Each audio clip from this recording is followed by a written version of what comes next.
The right footage and music enhance your narrative, set the mood, and keep your audience hooked from start to finish. In this lesson, we are learning how to source music and footage for your video, and also understanding about some legal consideration during this stage of the process. So let's start with video curation. As you know, the class project is about creating a little narrative through the use of videos, and you can either use your own footage or maybe stock footage or the combination of both. But if you decide to use stock footage, make sure you comply with all the licensing agreements, because some videos might require attribution or have specific restrictions on the way you can use them. And you may ask, Abner, I'm a young creator, I can't pay for the footage right now. That's totally fine, because I have good news for you. There are a lot of websites with free stock footage, and they come in very handy when you want to avoid some complications. One of them is Pexels, which you'll be using for this lesson, but feel free to check your guidebook to check other options as well. But okay, with your idea in mind, find some relevant footage that relates with the projects you are creating. Simply go to Pexels, use keywords and filters on Pexels, and download the desired clips. And here's a little tip for you. Always keep an eye on the author of the videos that you like. You might notice that sometimes you have like similar videos to the ones that you're looking for.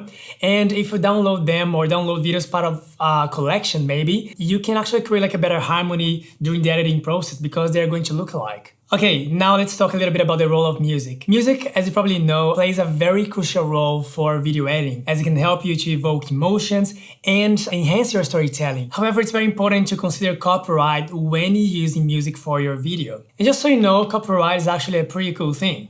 It's there to protect the expression of ideas by giving exclusive rights to the creators. So it basically encourages people to create and earn money from their creations. Using copyrighted music without permission can result in copyright claims, strikes, or account termination on platforms like YouTube, for example. So I highly recommend you to use royalty-free music libraries or Creative Commons licensed music. And just so you know the differences, Creative Commons licenses come with certain conditions, while royalty-free libraries offer licensed music without like additional fees or royalties. You can simply purchase a license or subscribe to a service. Websites like Artlist, MusicBed, or YouTube's audio library are good sources of royalty-free music. You can use the filters to find like the best genre and mood and feel, and then download the tracks in MP3 or WAV format. And some websites even offer the option of having the watermarked versions of the music, so you can test in your projects before purchasing a license.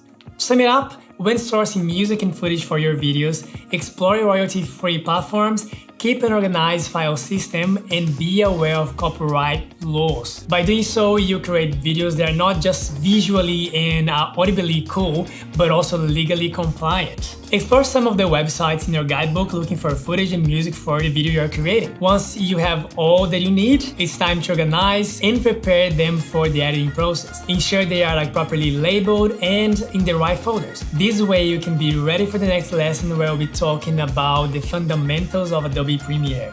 I'll see you then.